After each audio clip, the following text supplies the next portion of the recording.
Bienvenue sur le podcast Le Switch, c'est la pastille, vous êtes avec Stéphane.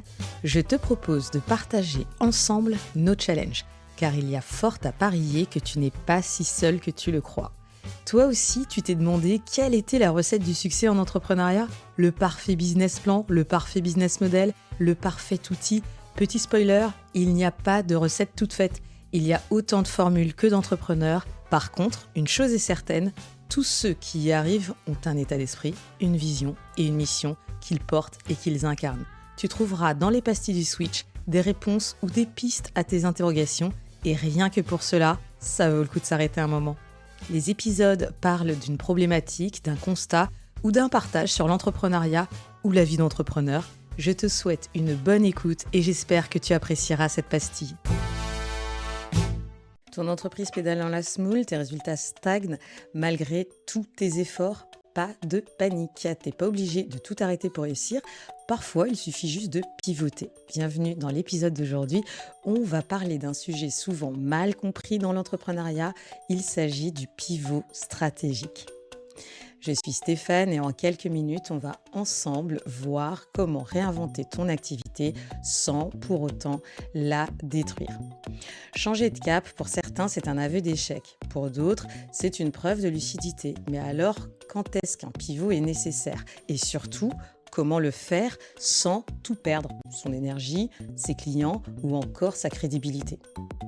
On idéalise souvent la persévérance, tenir bon, ne rien lâcher, mais personne ne parle assez du moment où s'entêter devient plus risqué que changer.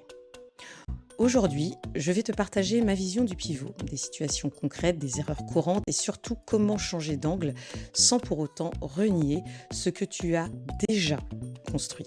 Donc on va revenir sur le mythe du pivot et puis surtout, on va revenir sur la raison pourquoi il fait aussi peur. On a souvent une vision très radicale de ce qu'est le pivot. C'est vrai que dans l'imaginaire collectif, on ne va pas se le cacher, pivoter, c'est repartir de zéro, jeter tout ce qu'on a construit, admettre qu'on s'est trompé, alors qu'en réalité, un pivot, ce n'est pas un abandon. En réalité, c'est un ajustement stratégique.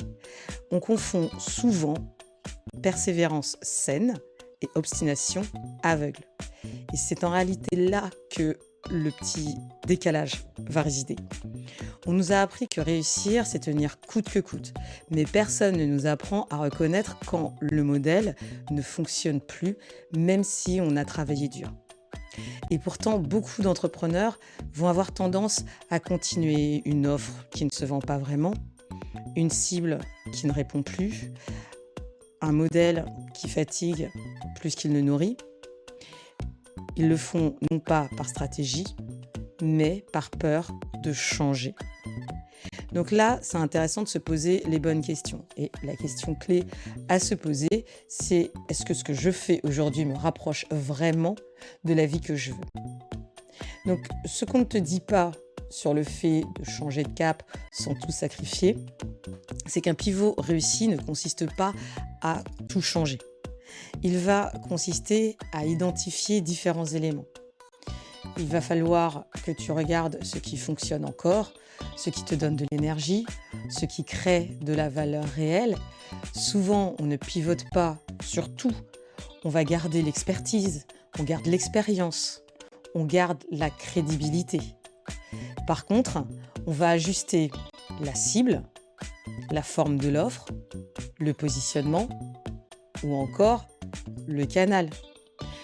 Un bon pivot simplifie. Il ne complique pas. Le danger, c'est de pivoter sous le coup de l'émotion. Par exemple, après un échec, ou encore après une mauvaise période, ou encore après une comparaison avec les autres. Un pivot stratégique se fait avec du recul, pas dans l'urgence. Laisse-moi te partager mon expérience personnelle du pivot. Au départ, j'ai développé mon activité principalement grâce au bouche à oreille. Je ne croyais pas vraiment au marketing, de toute manière, j'étais pas très bonne dedans et je me concentrais sur la qualité de ce que je proposais. Pour moi, mon atout, c'était mon expertise. Mon modèle reposait sur des ateliers en présentiel, des espaces de coworking et leur réseau, des associations d'entrepreneurs et ça fonctionnait pas mal. Mon chiffre d'affaires doublait, Mais le modèle avait ses limites. Et peu à peu, il y a des signaux qui sont apparus. Certains espaces ont fermé, certaines communautés se sont essoufflées, et surtout, la crise du Covid a juste tout stoppé. Du jour au lendemain, je ne pouvais plus faire de présentiel. Et c'est là que j'ai dû pivoter, et j'ai dû pivoter non pas par choix, mais par nécessité. C'est là que j'ai découvert les ateliers en ligne, les communautés digitales, le podcast, les réseaux sociaux. Et pendant 3 ans, j'ai testé, j'ai ajusté, j'ai parfois douté. Et certaines stratégies ne me correspondaient pas du tout en fait. Mais progressivement, la communauté a grandi. Et j'ai découvert justement que la digitalisation prenait du temps, mais de 3 participants, je suis arrivée à plus de 60, j'ai plus de 120 inscrits aux événements mensuels, une vraie entraide entre les membres, et même si tout n'est pas encore parfaitement monétisé, la crédibilité et la confiance commencent à être là. Et aujourd'hui, le présentiel est plus facile car la visibilité en ligne a apporté une légitimité supplémentaire. Donc ce pivot n'a pas changé qui je suis, il m'a permis de l'exprimer autrement. Ça nous amène à la question de savoir quand pivoter et puis surtout quels sont les signaux d'alarme. Donc la première étape, c'est de savoir quand appuyer sur le bouton changement de direction. Tu n'y vas pas juste à l'instinct, tu regardes les faits, les chiffres. Tes ventes baissent régulièrement, tes clients te disent que la concurrence fait mieux ou innovent plus vite, ta mission d'origine ne colle plus avec la réalité du marché. Si tu réponds oui à l'une de ces questions, c'est un signal clair. Ton modèle actuel a peut-être atteint ses limites. Le marché bouge et tu dois bouger avec lui. Entreprendre sans pivoter trop vite ni trop tard, c'est essentiel. Il ne s'agit pas de pivoter au moindre inconfort, mais il ne s'agit pas non plus de s'accrocher à un modèle qui ne fonctionne plus. La clé en réalité, ça va être l'équilibre. Écouter les signaux, rester aligné avec ses valeurs, accepter que le chemin ne soit pas linéaire. Certains entrepreneurs réussissent sans jamais pivoter. Par contre, d'autres réussissent grâce à leur pivot. Il n'y a pas une bonne réponse universelle, comme souvent dans l'entrepreneuriat d'ailleurs. Il y a ton bon moment. Deuxième question qu'on peut se poser, comment pivoter sans tout sacrifier ? Et là, je t'invite à appliquer la méthode agile.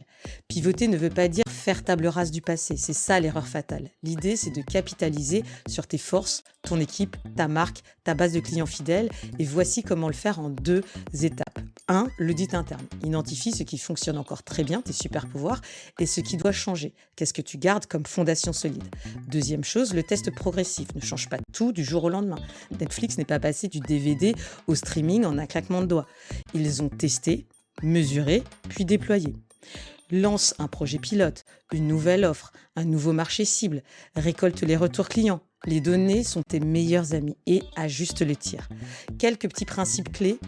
Ne jamais pivoter sans comprendre pourquoi ça bloque. Tester avant d'officialiser un changement. Ne changer qu'une variable à la fois. Communiquer clairement sur le nouveau cap. Les gens n'attendent pas la perfection.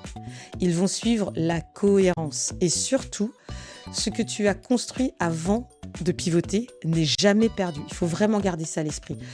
De plus, n'oublie pas qu'une communication transparente avec tes équipes et tes clients est essentielle. Leur adhésion est cruciale pour que tu réussisses ton virage. En résumé, le pivot stratégique n'est pas un aveu de faiblesse ou un aveu d'échec. Il est la preuve que tu es intelligent et agile dans ton business. Savoir s'adapter, c'est survivre. Tu es prêt à réévaluer ton cap ? Analyse tes données, écoute tes clients et n'aie pas peur de tester une nouvelle direction. L'innovation, c'est constant. Merci d'avoir écouté cette pastille. Pour plus de conseils concrets sur la gestion d'entreprise, abonne-toi sur ta plateforme préférée au podcast Le Switch. C'est la fin de l'épisode. Comme disait Peter Drucker, chaque fois que vous voyez une entreprise qui réussit, dites-vous que c'est parce qu'un jour, quelqu'un a pris une décision courageuse. Si vous avez aimé le podcast, mettez 5 étoiles et si vous connaissez quelqu'un que cela peut aider, surtout partagez. N'hésitez pas à me faire part de vos commentaires et retours en message sur mon compte Insta Stéphane_Le Switch.